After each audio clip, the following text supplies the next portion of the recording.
Happy lunch hour, gang. All right, so here it is. It's Saturday morning and doing what I normally do. And as you guys know, going over, seeing what my finances are doing, how everything looked for the week, and kind of going through and paying attention to see where we go from here. And so Mrs. P and I were talking about it, and, you know, it came out to a conversation that I thought would be worth having here with everybody. Because people don't pay attention so much to their spending power as opposed to how much money they have. I mean, you think about it. We all hear these stories of, oh, my house is appreciated 100% or something like that. Okay, first off, your house isn't a liquid asset, so you're not going to sell it. If you did sell your house, and you got to go buy another house, well, guess what? That one's up too. So congratulations, you net washed out at zero. It's kind of like hearing all these people crowing about how great they're doing with their 401k, for example. Oh, my 401k's up 10% this year. Okay. Well, let's see. When you take the money out, you got to pay taxes on that 10% gain. So that's going to cost you a third of it. So now your real return is 7%. Oh, and inflation is going to eat another 3%. Okay. And all of a sudden you start looking at it and go, I made all this money and I don't feel like I'm getting anywhere. Right? Okay. It's no different than seeing these people that are going, look at Bitcoin, for example, or Microsoft, or what is it, hot stocks, Palantir and NVIDIA and MicroStrategy and all that sort of stuff. Oh, look at all the gains I have. Until you figure out, okay, what's my after-tax return? And did I actually increase my spending power? I watch plenty of videos on people talking about finances, investing, what's going on. Sit here every morning and pay attention to Bloomberg on TV, watching what's going on in the world. It's just a habit of mine. But I watch what people do, and it makes no sense. And people need to understand this for their further preparation. Okay. One of the reasons, y'all know this, that you buy gold and silver, and you've all heard the stories about buying a suit in the 1920s, buying a car in the 1960s would cost you the same amount of gold then as it would cost you now to buy the same thing. That's what you're doing. But what you have to remember is you are the one taking all the risk. The government is taking a third of your profits, and the open market is taking the rest.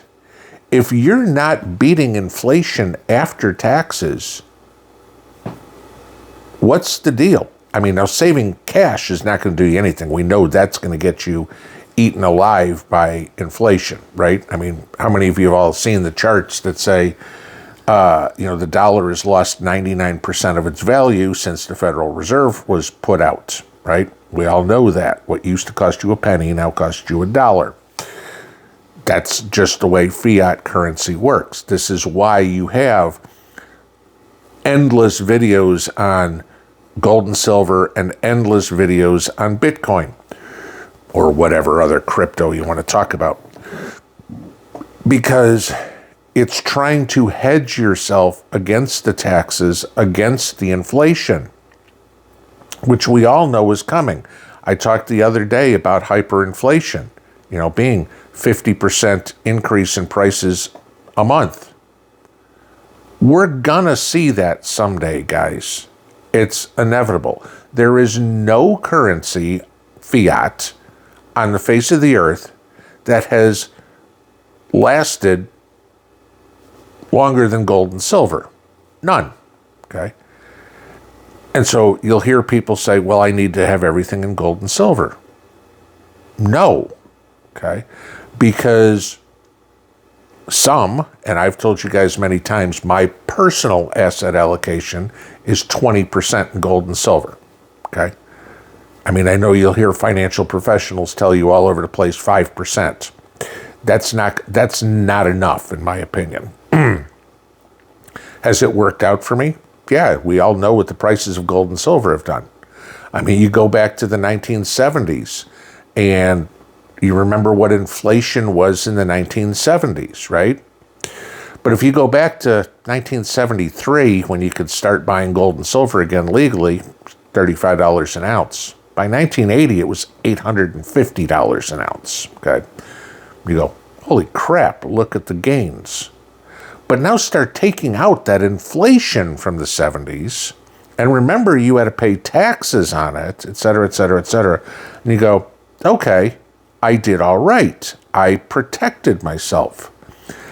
That's the whole point. And I don't care what you want to own. If you want to be 100% in crypto, if you want to be 100% in gold and silver, if you want to be 100% in treasury bonds or 100% in stocks, 100% in real estate, 100% in tulips, 100% in Cabbage Patch Kids, whatever it is, you're taking all the risk. And somebody else, primarily the government and the open market, Main Street, have their hand out and going, where's my cut? Okay. You have to figure out how to make sure that what you're making isn't going to give you bad risk. You know, put everything in gold and silver. Let's say put everything in silver. You could have bought silver in the 1980s at $50 an ounce. 40 years later, you're still holding it at a loss, right? Probably people here who actually bought some back then, okay? You all know the stories on Bitcoin, for example. It was at 60-something thousand a couple of years ago and then dropped back to 16. Okay? Yeah, you had a massive loss. Sure, over a couple of years, you got your money back. But I'm betting the stress that you had wasn't worth it because you had everything in there. Or I was talking to somebody, maybe a week ago or whatever, about people working for companies and, I'm going to spend 40 years at this company and retire. My job is safe. Yeah, tell that to the people in the 1970s who said that, who worked, Kodak. Okay? That didn't work out so well, right? Tell that to the government employees who are like, I got a government job. I'm good till I retire. Until Donald Trump said, you're not needed here anymore. Life is about managing risk. Life is not about how much money I can make. We all store food. Why? Because we're managing our risk. We try to get out of debt, or we get out of debt. Why? To manage our risk. You don't have any more mortgage payment? Your risk is greatly reduced about ever having your house taken out from under you. Don't pay your property taxes, obviously. We had talked about that ad nauseum, okay? Or the house burns down, something. Those are possibilities. But you took out one of those variables. The mortgage company is no longer one of those people with their hand out. The whole idea of what you're trying to do with money, I don't care what it is, all right? Like I said, gold, silver, land, stocks, bonds, crypto, whatever it is to minimize your risk. And just like I talked about with the gardens this morning on diversity, how you minimize your risk with your money is owning a little bit of this and a little bit of that and a little bit of this, okay? Sure, there's Peter Schiff, for example, okay? If you know who he is, you see him come up. He's a huge gold bug. You should have all your money in gold. Why does he say that? I don't know, maybe because he owns one of the gold companies that likes to sell a lot of the gold to people, and so he's just a corporate shill. Okay? There's a lot of people who say, you need to have everything in Bitcoin. Okay. No. We go from 66 to 16. Hell, this year, let's take a look at the first quarter of the year. We went from 109 to high, and we dropped down into the 70s. Okay. You're taking all the risk. There was another 30% drop. Did it come back? Yes. Okay. Do we know that's going to happen every time forever? No. Why I say be diversified across multiple things, and I can tell you this just from my own portfolio, I guess, if you will, is sure, I see days like yesterday that Bitcoin was down, but gold and silver were up, and it kind of offset my losses. Or I'll have days where the stocks I own are down, but Bitcoin's up, so it offsets my losses. You're not trying to live your life like this. You're trying to live it like this. It's no different than any other aspect in your life. Like I said, the gardens, okay? Gee, my cabbage and my beets are doing great.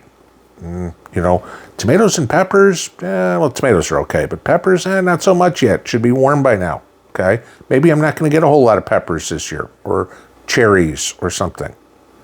Okay, but I'm going to get other stuff. I'll still have food to eat because I didn't put 100% of my gardens into peppers. I diversified. How many of you that own guns, is everything you have 9mm? Or do you have some 9mm, some 5.56, some 22, some 308, right? Use a perfect example. Let's say everything you had was in 22. Remember, I don't know, what is it now, 10 years ago or something, where the price of 22 ammunition went through the freaking roof? You weren't putting more away at that point, were you? And if you needed it then, you were holding your nose when you were trying to buy it. Remember a couple of years ago when, during COVID, when we were seeing 5.56 over $1 a round. Okay, it's come back. But if you had to buy it then, boy, did that hurt. But if you had some of the other calibers that weren't so cheap, I mean, perfect. Let's say you're a deer hunter. How about 30-30 versus 308? You couldn't even get 30-30. And if all the weapons you owned were 30-30, you were SOL. You need to manage your risk. You need to have multiple backups to backups. Perfect example for me and Mrs. P. We were going to the concert on Tuesday. We left. We got in her car. There was a problem with the car. It's like, oh, crap. We pulled it back in the driveway, said, we'll get in my truck, and we drove that because we had a backup. Because it would have really sucked if we only had the one vehicle, and all of a sudden, at the worst opportune time, it didn't work, and I would have missed out on the show. Diversity in everything is key. All these people that tell you, you need to do this, you need to do that, you need to do this, and are one-trick ponies, I guarantee you're just trying to sell you something. You need to own this or you will die. Buy it at my store. Link below. Right? How many of you have seen that? Okay. No, I don't care if you want canned green beans and canned corn and canned carrots or whatever, but you're going to have a little bit of each. Because like anything else, you're going to get real tired of only having one, especially when you can't get it. Pinball out.